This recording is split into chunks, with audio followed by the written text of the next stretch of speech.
할렐루야. 네, 우리 좋으신 하나님께 영광 올려드립니다. 네, 우리가 가끔 하나님을 부를 때 신실하신 하나님 이렇게 부를 때도 있습니다. 하나님을 신실하신 하나님이라고 우리가 부르기도 합니다. 신실하다는 말을 사전에서 찾아보니까 믿음직스럽고 착실하다 그런 뜻으로 되어 있습니다. 우리가 하나님을 신실하신 하나님이라고 부르는 것은 하나님께서 믿음직하시고 착실하신 분이기 때문에 그렇게 부릅니다. 또 하나님께서 약속을 잘 지키시는 분이기 때문에 우리가 하나님을 신실하신 분이라고 그렇게 말합니다. 하나님께서 믿음직하시고 착실하신 분이시니까 약속을 잘 지키시는 것이 당연하십니다. 그래서 하나님은 우리가 믿을만하고 신뢰할만하고 우리가 믿고 따르기에 전혀 부족함이 없는 분이십니다. 하나님께 문제가 있는 것이 아니고 하나님은 항상 신뢰할 만하고 믿음직스러우신 분인데 우리가 하나님을 믿지 못하고 신뢰하지 못해서 두려워하고 불안해하고 그러면서 살고 있습니다. 하나님께서는 언제나 믿고 신뢰해도 괜찮은 분이시고 반드시 약속을 잘 지키시는 분이십니다. 우리가 계속 나누고 있는 신명기 말씀을 통해서도 하나님께서 얼마나 약속을 잘 지키시는 분인가 하는 것을 발견할 수 있습니다. 오늘 읽은 신명기 29장 말씀 가운데도 약속에 대한 말씀이 나옵니다. 제가 1절 말씀을 읽어보겠습니다. 호렙에서 이스라엘 자손과 세우신 언약 외에 여호와께서 모세에게 명령하여 모압 땅에서 그들과 세우신 언약의 말씀은 이러하니라. 아멘. 호렙에서 하나님께서 이스라엘 백성들과 약속을 세우셨다, 언약을 세우셨다 이렇게 말씀하십니다. 이 언약은 이스라엘 백성들이 애굽을 떠나서 이제 시내 광야에서 하나님과 처음 세운 언약을 말합니다. 호렙은 시내 광야에 있는 호렙산, 그 산을 얘기하고요. 모세가 이 산에 올라가서 이 호렙산에 올라가서 하나님을 만나고 그리고 돌판에 하나님이 알려주신 계명들을 적어가지고 내려와서 백성들에게 알려주었습니다. 그리고 이 계명을 들은 이스라엘 백성들이 하나님 앞에서 이 약속을, 이 계명을 잘 지키기로 약속했습니다. 그런데 실제로 잘 지키지는 않았죠. 이스라엘 백성들이 아시는 대로 가데스 바네아에서 정탐꾼 보낸 사건 때 하나님께 불순종해가지고 그 벌로 20세 이상의 이스라엘 사람들은 다 광야에서 40년을 살고 광야에서 여호수아와 갈렙만 빼고 다 죽었습니다. 그리고 이제 하나님께서 광야에서 태어난 새로운 이스라엘 세대들과 함께 다시 약속을 세우시는 겁니다. 오늘 말씀에 보면 모압 땅에서 다시 언약을 세우신다 그렇게 되어 있습니다.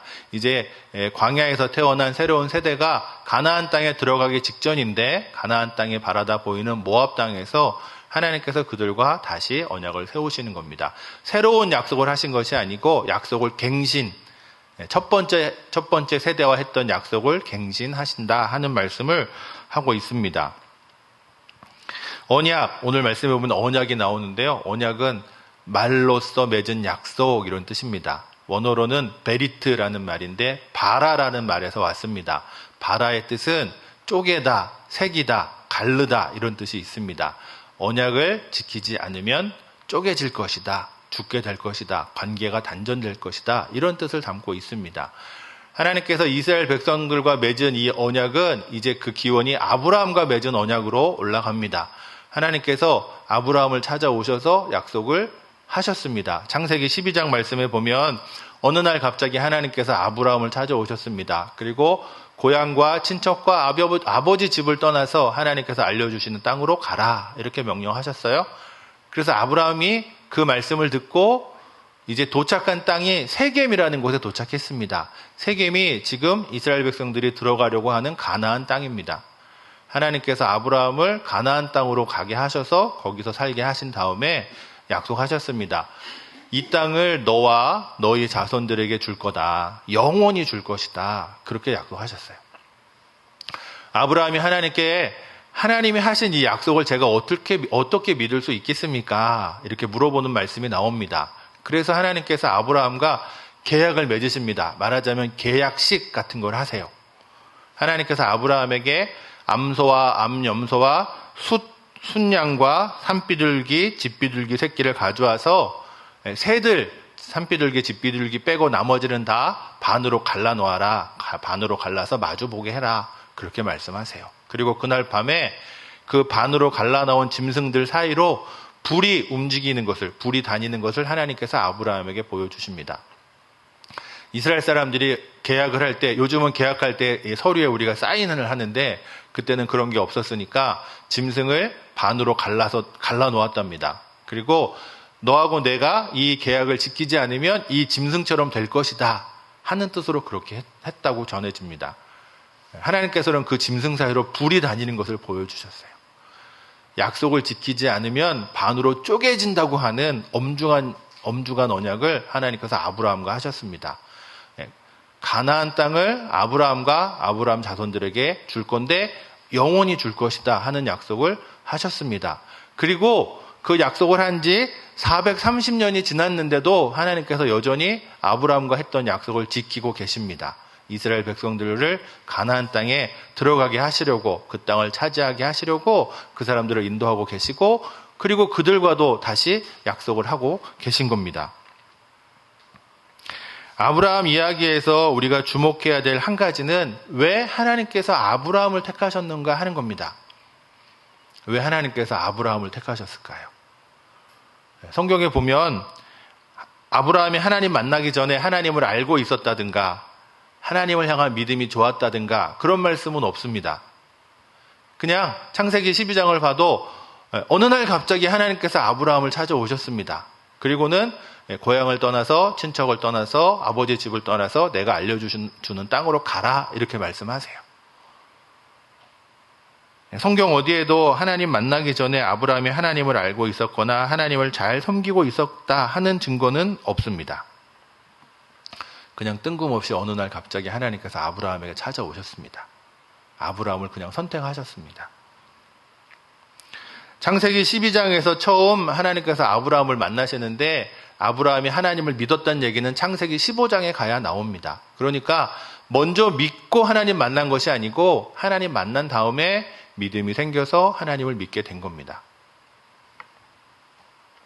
그리고 이렇게 선택하신 아브라함을 하나님께서 그와 함께 약속을 맺으시고 수백 년 동안 그 약속을 하나님께서 계속 지켜가십니다. 아브라함으로부터 이 약속의 민족이 시작됐기 때문에 우리가 아브라함을 믿음의 조상이라고 부릅니다. 하나님께서 아브라함을 부르신 이 사건이 우리에게 알려주시는 것은 하나님께서는 누구든지 다 부르신다 하는 겁니다.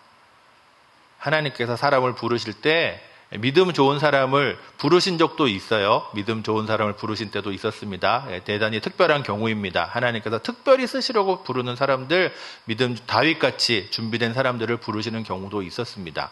그러나 하나님께서 그런 특별한 경우를 제외하고는 믿음이 있는지 없는지에 상관없이 누구든지 다 부르십니다. 그래서 아브라함을 부르신 겁니다. 하나님께서 어떤 사람이든지 그 사람을 부르시고 그 사람에게 복을 주신다고 약속하시고 그 약속을 영원히 지키십니다. 그래서 오늘 우리가 하나님의 아들과 딸이 돼가지고 이렇게 살고 있는 거죠. 하나님께서 특별히 믿음 좋은 사람 찾으셨으면 우리가 어떻게 됐을까 생각해 볼 만합니다. 저는 안 됐을 것 같아요. 우리가 다 믿음 없는 사람이었고 하나님 모르는 사람이었습니다. 왜냐하면 우리가 이방인이었기 때문에. 원래 하나님 모르는 사람들이었는데 하나님께서 오늘 우리들을 부르셔서 하나님의 아들과 딸 삼으시고 아브라함에게 주셨던 그 약속을 우리에게도 주셨습니다. 그래서 하나님께서 우리와도 약속을 맺으시고 그 약속에 참여하게 하시고 약속하신 복을 받을 수 있도록 우리를 인도해 가십니다. 오늘 우리가 읽은 말씀 중에도 하나님께서 누구든지 다 부르시고 약속하시고 복을 주신다는 말씀이 나옵니다. 신명기 29장 말씀을 잘 읽어보면 이제 모세가 새로운 광야 세대들에게 하나님의 약속에 대해서 설명하고 그 약속을 잘 지키면 형통하게 될 것이다 이렇게 얘기합니다. 9절 말씀입니다. 그런즉 너희는 이 언약의 말씀을 지켜 행하라. 그리하면 너희가 하는 모든 일이 형통하리라. 아멘. 모세가 말하는 이 언약의 말씀은 뭘까요?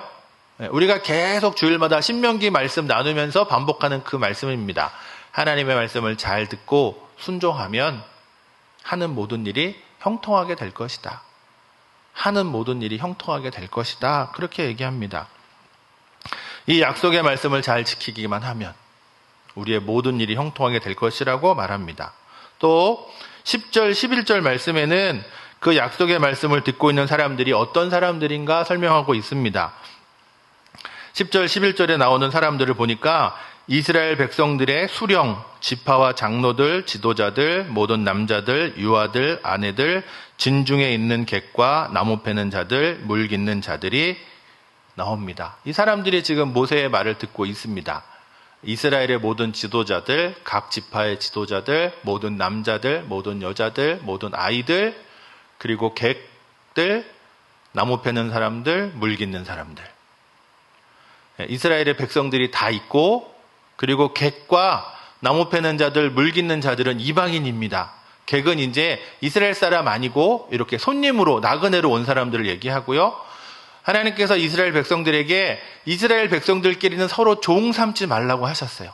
이방인은 종을 삼아도 되지만 형제들끼리는 종을 삼지 말라고 그랬습니다. 물 깃는 자들, 나무 패는 자들은 종이거든요. 이방인 중에 이스라엘 백성들에게 들어와서 종이 된 사람들을 얘기합니다. 그러니까 오늘 모세가 하는 이 하나님의 약속을 듣고 있는 사람들은 이스라엘 백성들뿐만 아니라 이방인들, 종들도 있었습니다. 그곳에 있었던 이스라엘 백성들뿐만 아니라 이방인들도 이 약속에 참여할 수 있는 길을 하나님께서 열어놓아 주셨습니다. 그리고 오늘 우리가 읽지는 않았지만 14절, 15절 말씀에 가면 모세가 또 이렇게 얘기합니다. 이 약속을 듣고 있는 모든 사람들뿐만 아니라 듣지 않고 있는 사람들을 위해서도 이 약속이 유효하다. 그 얘기를 합니다. 우리가 이제 하나님께서 이스라엘 백성들하고만 약속을 하신 것으로 오해할 수도 있습니다. 왜냐하면 이방인들을 하나님이 심판하시고 진멸하시는 말씀이 성경에 많이 나오기 때문에 우리 같은 이방인들은 하나님의 약속과 별 상관없는 것처럼 그렇게 오해할 수도 있습니다. 그런데 오늘 말씀은 이스라엘 백성들뿐만 아니라 그 약속을 듣는 모든 사람들에게 이 하나님의 약속이 유효하다 하는 얘기를 합니다. 모세가 하는 이야기를 직접 들은 사람들뿐만 아니라 그곳에 있지 않아서 직접 듣지 못한 사람들, 우리 같은 사람들, 우리 같은 이방인들도 그 약속에 참여할 수 있는 길이 열려져 있다는 뜻입니다. 그런 거죠. 우리가 어디 가가지고 카페 같은 데 가가지고 커피 마시면서 야, 하나님 말씀 잘 듣고 순종하면 형통한 복을 받는데 이렇게 얘기하고 있는데 지나가는 사람이 들었어요. 아, 그런가? 나도 한번 해볼까? 그러면 그 사람도 지나가다가 믿음 없는 사람이지만 지나가다가 그 말을 듣고 전해 듣고 그 말을 지키면 그 약속을 지키면 그 사람에게도 하나님께서 형통한 복을 주신다는 뜻입니다.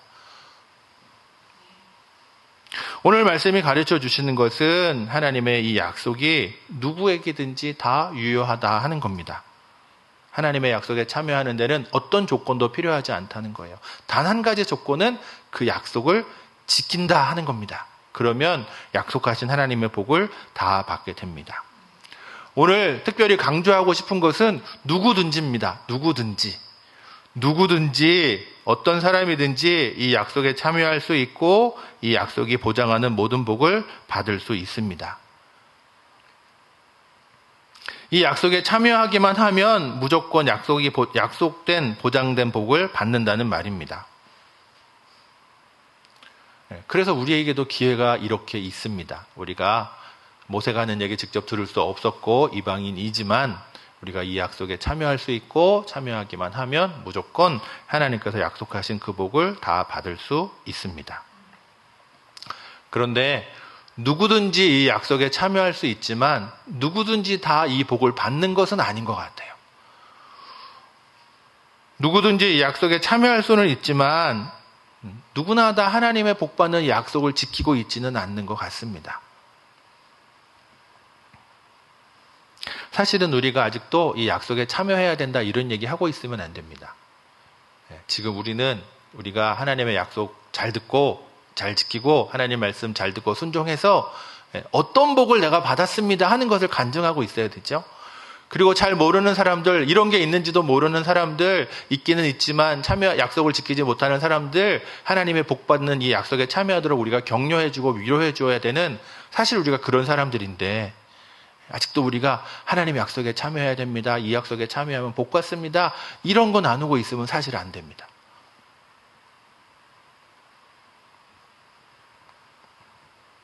이 약속이 누구에게나 열려 있지만 그럼에도 불구하고 누구나 다 이 약속을 지키고 복을 받는 것은 아닙니다. 누구에게나 열려져 있지만 누구나 받을 수 있는 이 복을 못 받고 있으면 그것만큼 아쉽고 안타까운 게 없을 것 같습니다. 그동안 제가 이제 어제 말씀 준비하면서 살펴보니까 거의 3달이 넘도록 신명기 말씀을 주일마다 나눴더라고요. 제 평생에 이렇게 집중적으로 신명기 말씀을 읽고 묵상하고 나눈 적이 또 있을까 싶어요. 앞으로도 있을까 싶습니다. 신명기 말씀이 우리가 큐티하기도 어렵고 말씀도 어려운데 이렇게 집중적으로 신명기 말씀을 공부하고 나눌 때 하나님 말씀을 잘 듣고 순종하는 것을 내 것으로 만들면 얼마나 좋을까요? 그런 생각도 해보았습니다. 이렇게 3달이 넘도록 신명기 말씀을 가지고 씨름하고 있는데도 하나님 말씀 잘 듣고 순종하는 것을 내 것으로 만들지 못하면 평생 못할 수도 있겠다, 그런 생각이 들었습니다. 지금 못하면 평생 못할 수도 있어요. 그러면 참 슬픈 일입니다. 왜냐하면 평생 하나님의 복, 약속된 하나님의 복 누리지 못하며 살다가 하나님 앞에 갈 수도 있기 때문입니다. 하나님 말씀에 순종하고 약속된 복을 받든지 하나님 말씀에 순종하지 않고 저주를 받든지 2가지 길밖에 없다고 우리가 말씀 나눴습니다.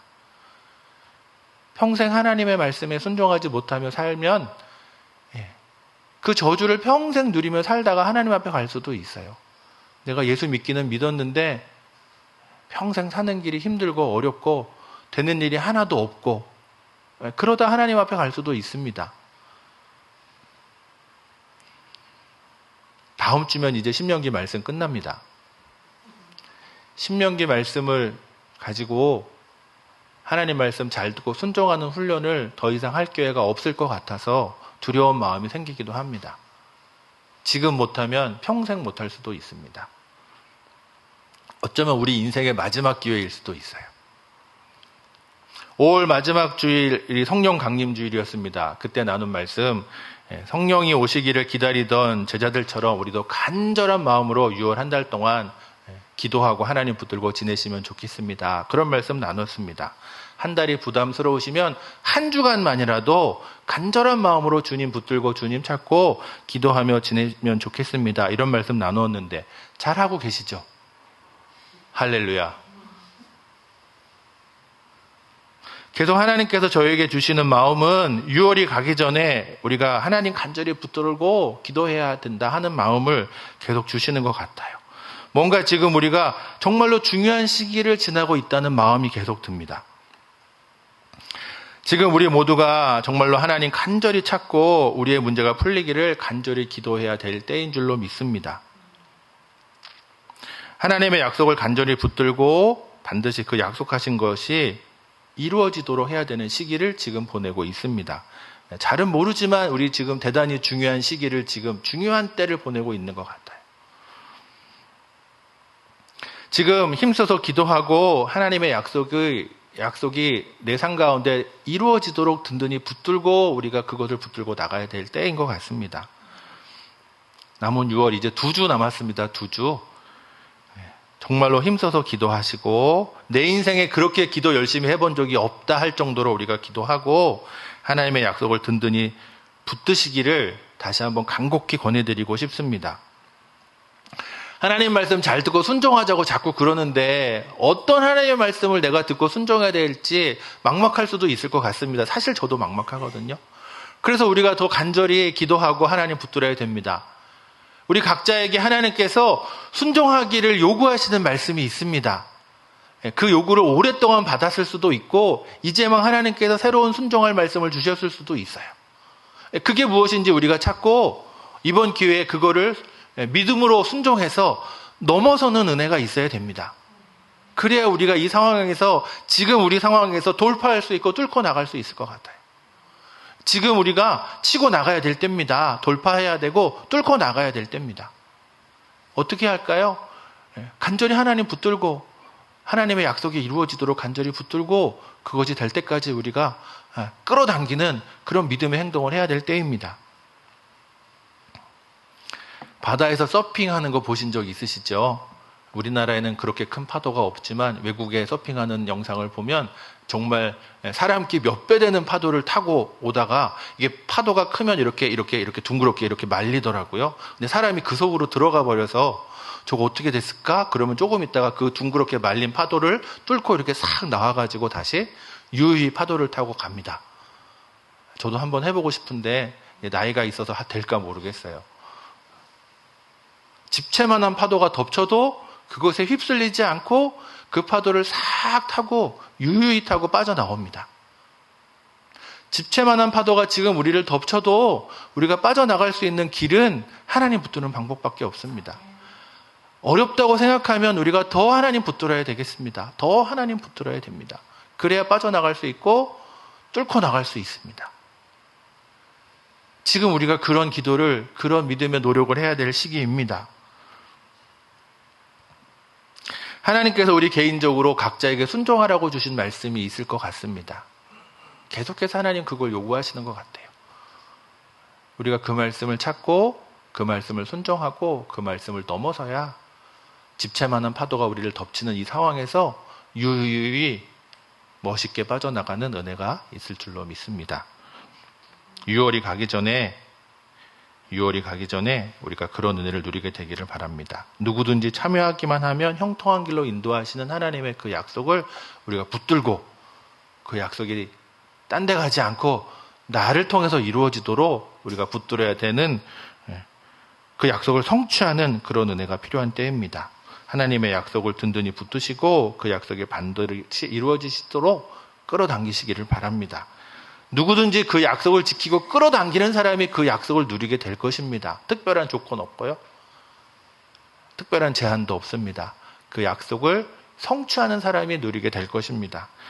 하나님께서 순종하라고 하시는 말씀 잘 찾으시고 그리고 그 말씀에 순종해서 하나님의 약속을 이루어드리는 은혜가 있으시기를 바랍니다. 그래서 하나님이 주시겠다고 약속하신 그 좋은 것들을 우리 모두가 다 한 사람도 빠지지 않고 우리 교회가 전체가 다 누리게 되는 그런 복된 일이 있기를 주님의 이름으로 축원합니다. 기도하겠습니다.